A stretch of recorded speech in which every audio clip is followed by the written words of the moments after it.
سے پاک صاف ستھرا بھی کر دیا، قیام کرنے والوں کے لیے، رکوع سجود کرنے والوں کے لیے، طواف کرنے والوں کے لیے، اعتکاف کرنے والوں کے لیے۔ لیکن جو وقت گزرتا گیا تو کافی زمانہ گزرنے کے بعد ابراہیم علیہ السلام آپ کی تعلیمات کو فراموش کر دیا گیا، بھلا دیا گیا، اور چلتے چلتے یہ سلسلہ قریش کے پاس آ گیا۔ پھر انہوں نے بیت اللہ کے اندر اللہ تعالیٰ کے ہی مقابلہ کے اندر بہت سے بت بنا کے رکھ دیے۔ وہ عام شخصیات نہیں تھی، انبیاء ابراہیم علیہ السلام، اسماعیل علیہ السلام، مریم علیہ السلام، ان کے بت بھی رکھ دیے، بیت اللہ کی دیواروں پہ ان کی تصاویر بھی بنا دی۔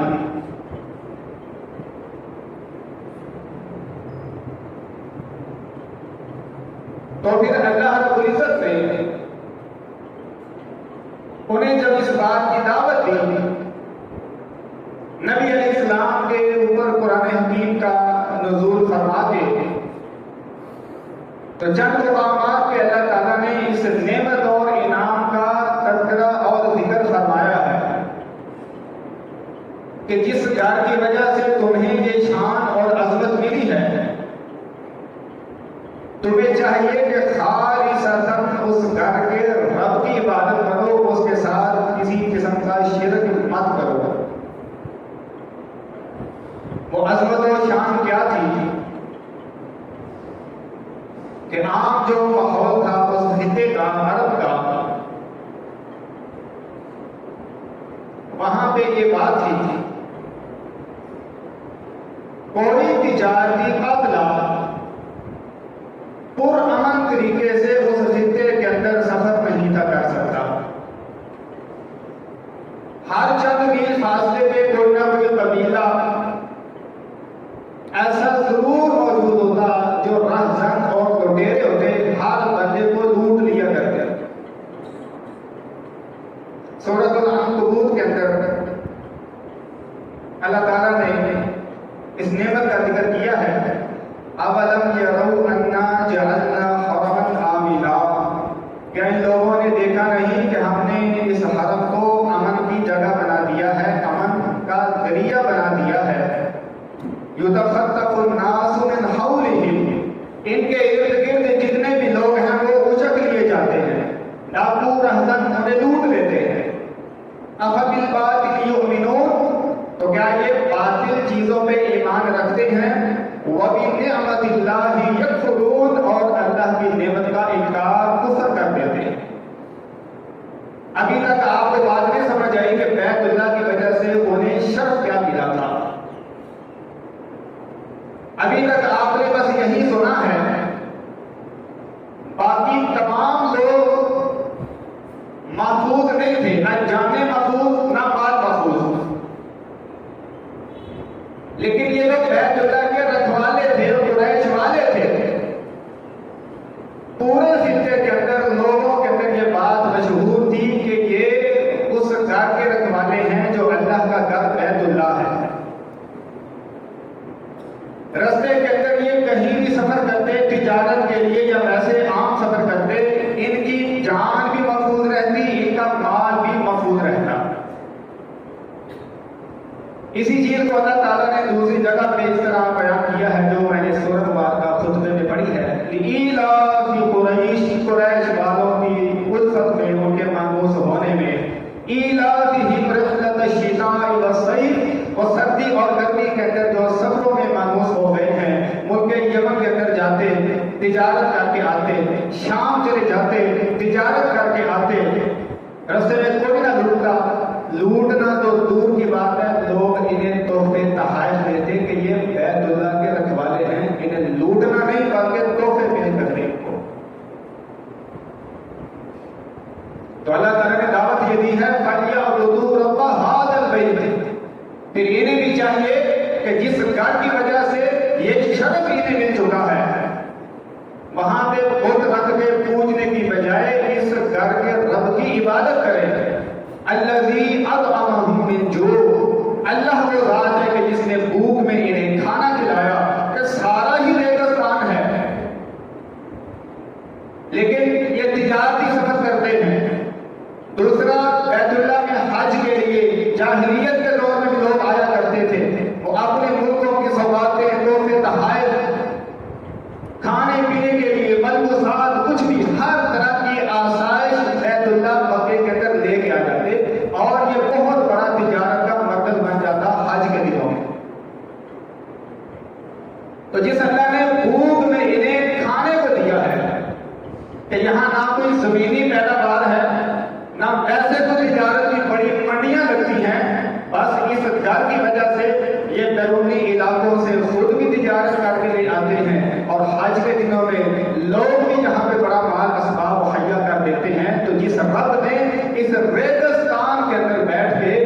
انہیں بھوک میں کھانا کھلایا ہے، انہیں چاہیے کہ اس رب کی عبادت کریں۔ وَآمَنَهُم مِّنْ خَوْفٍ، اور اس رب نے انہیں امن دیا ہے خوف سے۔ یہ وہی بات ہے کہ دوسرے قافلے لٹ جاتے ہیں، لیکن ان کا یہ معاملہ تھا، اور یہ معاملہ کیوں تھا؟ ان ظالموں نے بیت اللہ کے اندر جو 360 بت رکھے تھے وہ اصل میں ماسٹر کاپیاں تھیں۔ ہر ایک بت کی ماسٹر کاپی ان ظالموں نے بیت اللہ کے اندر رکھی تھی، اور انہیں کی آگے ڈبیاں چھوٹی چھوٹی مختلف قبائل کے اپنے اپنے بت تھے، اور سال کے اندر اپنے بتوں کی پوجا پاٹ کی عبادت کیا کرتے۔ لیکن جب دل کرتا کہ دل کو زیادہ ٹھنڈ پہنچانی ہے تو بیت اللہ میں آ کے اپنے اسی بڑے بت کی عبادت کرتے، اپنا دل ٹھنڈا کرنے کے لیے۔ اور ان کے پاس بھی انہیں یرغمال بنانے کا یہی طریقہ تھا، ٹیکس لگا رکھے تھے، یا رستے کے اندر تجارت میں کوئی تنگ کرتا، حملہ آور ہونے کی کوشش کرتا، اسے ڈرا دھمکا دیتے کہ تیرا خدا، تیرا بت جو بیت اللہ میں ہمارے پاس پڑا ہے، ہم اسے بیت اللہ سے نکال باہر پھینکیں گے۔ تو ظاہر بات ہے ہر قبیلے والا سمجھتا تھا کہ یہ ہمارے لیے شرف ہے کہ ہمارا خدا بھی بیت اللہ کے اندر پڑا ہے، تو وہ ڈر جاتے کہ یہ ہمارے اصل بت ماسٹر کاپیاں ان کے پاس ہیں۔ اس طرح ظالموں نے انہیں یرغمال بھی بنا رکھا تھا۔ تو ساری ان کی ہیلا سازیاں، یہ بہانے، یہ اللہ کے ساتھ شرک کرنے کے، اور جتنے جو انہوں نے رستے کھود رکھے تھے، اللہ تعالیٰ فرماتا ہے جس نے بھوک میں تمہیں کھانا کھلایا ہے اور خوف میں تمہیں امن مہیا کیا ہے، تمہیں چاہیے کہ اس کے گھر میں بت نہ پوجو، اس گھر کے رب کی خالصتاً عبادت کرو۔ اللہ اکبر کبیرہ۔ نبی علیہ السلام کی ہدایت ماننے کے اندر بھی یہ بات ماننے تھی۔ سورۃ القصص کے اندر مختصر ترجمہ کر دیتا ہوں۔ انہوں نے ایک دفعہ نبی علیہ السلام سے کہا تھا کہ ہم دل تو کرتے ہیں آپ کی پہلی اتباع کرتے ہیں، لیکن اگر ہم نے آپ کا کلمہ پڑھ لیا تو ہم بھی اجڑ لیے جائیں گے۔ مطلب یہ ہے کہ جتنے بت ہم نے بیت اللہ میں رکھے ہیں، آپ کا کلمہ پڑھ لیا، ہدایت پہ عمل کر لیا، سارے بت ہمیں ختم کرنے پڑیں گے، تو جتنا روب دبدبا اس خطے میں ہمارا قائم ہو چکا ہے سارے کا سارا ختم ہو جائے گا۔ مراد یہ تھی کہ ہماری معیشت تباہ و برباد ہو جائے گی۔ یہ سورۃ القصص کی آیت نمبر 57 کا ترجمہ ہے۔ اگلی ہی آیت اللہ تعالیٰ فرماتا ہے کہ انہوں نے دیکھا نہیں کہ ان سے پہلے بڑی بڑی معیشت والی قومیں تھیں، انہوں نے اللہ کی نافرمانی کی تو اللہ تعالیٰ نے انہیں تباہ و برباد کر دیا۔ تو معیشت کا یہ نہیں ہے اپنی عقل سے یا اور کوئی اسباب ہے۔ فرمایا اللہ تعالیٰ نے رزقا من لدنا، یہ خالصتاً ہمارا رزق ہے ہم جو تمہیں پہنچا رہے ہیں۔ آج بھی آپ دیکھ رہے ہیں کہ کسی ملک کی اپنی سوغات اس ملک کے اندر اتنے اچھے طریقے سے نہیں ملتی جتنی آپ کو مکہ اور مدینہ کے اندر ملے گی۔ حج عمرے پہ جو لوگ جاتے ہیں وہ حیران ہو جائیں کہ یہاں پہ ہم پاکستانی چیز لیتے ہوئے شرماتے ہیں، وہاں پہ جا کے پاکستانی آم، پاکستانی کیلے، پاکستانی چاول بہترین قسم کے جا پتا حیران ہو جاتا ہے کہ یہ پاکستان کا پھل ہے۔ پوری دنیا کے اندر اپنے ملکوں کی سوغات نہیں ایسی ملتی جیسی وہاں پہ ملتی ہے۔ تو یہ سارا کس وجہ سے تھا؟ اس گھر کی حرمت کی وجہ سے۔ لیکن ظالموں نے اس گھر کے اندر ہی اللہ تعالیٰ کے ساتھ بغاوت کر رکھی تھی۔ میں کچھ ہی دنوں پہلے ابن ماجہ کے اندر ایک روایت پڑھ رہا تھا، نبی علیہ السلام نے جب مکہ فتح کیا تو آپ بیت اللہ میں جب داخل ہوئے تو اس میں ایک کبوتری تھی لکڑی کی، اور کبوتری کا بھی بت بنا کے رکھا تھا۔ سال میں ایک دن ایک بت کی پوجا کرتے تھے، تو ایک کبوتری بھی تھی لکڑی کی۔ آپ نے وہ بیت اللہ کے دروازے پہ کھڑے ہو کر یوں باہر پھینک کے توڑ دی، تباہ و برباد کر دی کہ ظالم اس کبوتری کی بھی پوجا کرتے تھے۔ ان کی ایک دیوی کبوتری بھی تھی۔ میرے دل میں یہ بات ہے جتنا ہمارے پاکستان اور یہ ہندوستان کے اندر سرکاریں مشہور ہو جاتی ہیں، کوئی چیلوں والی سرکار ہے، کوئی کاواں والی سرکار ہے، کسی کے دربار میں کبے بڑے آتے ہیں وہ کاواں والی سرکار سے مشہور ہو گیا ہے۔ اس طرح ہو سکتا ہے کہ وہاں پہ کوئی کبوتروں والی سرکار بھی ہو، انہوں نے کبوتری بنا کے بیت اللہ کر دی تھی۔ ابن ماجہ کی بالکل صحیح بات ہے، آپ نے کہا ظالموں نے کبوتری کی بھی عبادت کی، آپ نے اندازہ کیجیے کہ وہ کس حد تک پہنچ چکے تھے اللہ تعالیٰ کے ساتھ بغاوت کرتے تھے. اور یہی پہ بس نہیں ہے، انہوں نے زانیوں کی بھی عبادت اور پوجا کی ہے اس گھر کے اندر. صفا اور مروہ کے اندر ایک بت رکھا تھا، اصحاب اور نائلہ، یہ یمن کے ایک نوجوان لڑکا اور لڑکی تھے. یہ کسی پرانے وقت میں سفر کر کے یہاں پہ مکہ میں آئے تو انہوں نے دیکھا کہ حرم کے اندر بالکل خالی سنسان تھا، اس وقت کوئی نہیں تھا. تو ظالموں نے آپس میں بدکاری کا ارتکاب کیا. جو ہی ارتکاب کرنا چاہا وہیں پہ اللہ تعالیٰ نے عذاب بھیجا، دونوں پتھر کے بن گئے. پرانے عرب والوں نے ایک پتھر اٹھا کے صفا پہاڑی پہ رکھ دیا، ایک مروہ پہ رکھ دیا، لوگوں کی عبرت کے لیے کہ اس گھر کے اندر اگر گناہ کرو گے اللہ کا عذاب آ جائے گا. وقت گزرتا گیا، شیطان نے ایسی مت ماری، اگلی نسلوں کے اندر شیطان نے یہ بات ذہن میں بھر دی کہ یہ صفا اور مروہ میں جو اصحاب اور نائلہ یہ بت بڑے ہیں، یہ ایسے نہیں پڑے، یہ بزرگ شخصیات ہوئی ہیں، انہیں اونچی جگہ پہ اس لیے رکھا گیا ہے کہ ان کی عبادت کرو. ان ظالموں نے انہیں بھی اٹھا کے دو مانچ کے بیت اللہ میں رکھ دیا. انہوں نے زانی بھی بیت اللہ کے اندر رکھ کے پوجے ہیں. اندازہ کیجیے کہ شرک کی کس حد تک وہ جا چکے تھے. تو اللہ تعالیٰ نے بارہا یہ فرمایا ہے فَلْيَعْبُدُوا رَبَّ هَٰذَا الْبَيْتِ، اور ظالموں اس گھر کی وجہ سے جو شرف، مقام اور مرتبہ تمہیں ملا ہے، یہاں پہ اللہ کی بغاوت نہ کرو بلکہ اس گھر کے رب کی خالصتاً عبادت کرو. لیکن کہتے ہیں کہ اگر آج ہم نے آپ کی ہدایت مان لی تو ہماری معیشت تباہ ہو جائے گی. پاکستان کے اندر بھی یہ حال ہے. یہودیوں نے جناب سود کا ٹیکہ لگا دیا ہے. یہودیوں نے جناب سود کا تعویذ ہمیں پہنا دیا ہے جو ہم اتارنے کو ہی تیار ہوتے ہیں. اور وجہ یہ ہے کہ اگر ان کے خلاف ہم گئے، ان کے قوانین کو نہ تسلیم کیا تو پھر ہماری معیشت ہی تباہ ہو جائے گی.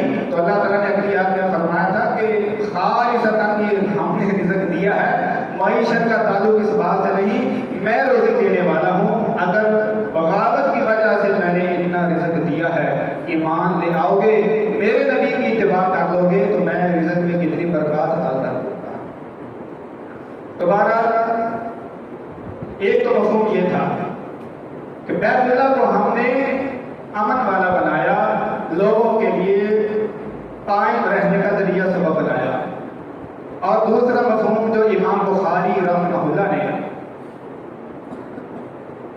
اپنی صحیح البخاری کے اندر سورۃ المائدہ کی ایک آیت کی تفسیر کے اندر بیان کیا ہے کہ یہ تو تھا کہ بیت اللہ قیام کا سبب ہے، امن کا ذریعہ ہے ان لوگوں کے لیے جو وہاں پہ موجود ہیں.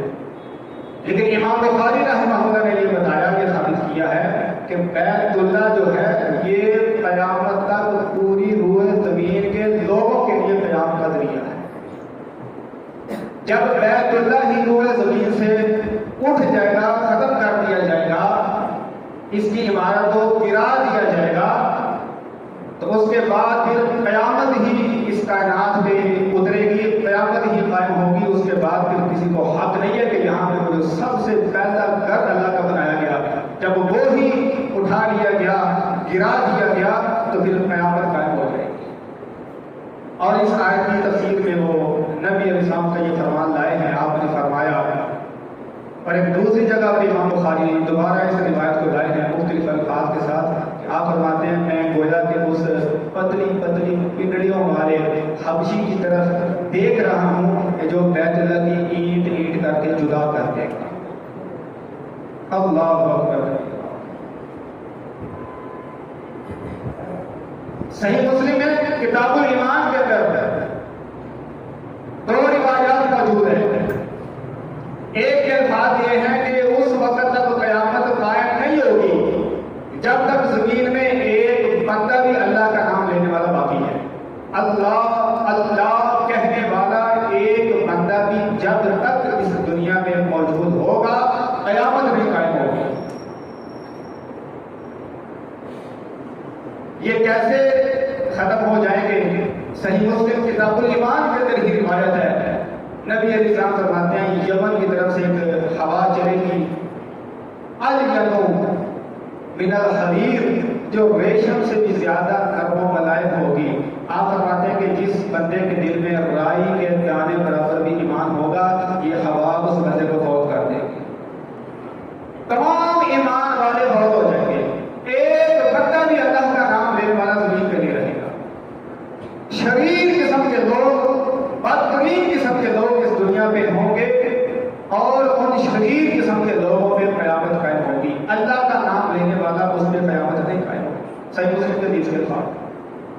پھر آپ فرماتے ہیں کہیں وہ لوگ مجلس میں محفل میں بیٹھے ہوں گے، سنیں گے لا الہ الا اللہ یا اللہ کا نام سنیں گے تو آپس میں کہیں گے کہ لا الہ الا اللہ یہ کیا ہے؟ تو انہیں کوئی جواب دے گا پتہ نہیں، ہم نے اپنے بڑوں سے سنا ہے کہ وہ لا الہ الا اللہ کہا کرتے تھے. یہ عالم، یہ حالت دنیا کی ہو جائے گی. تو بہرحال نیک بندہ، ایمان والا دنیا میں موجود ہو، الحمد نہیں قائم ہو سکتے.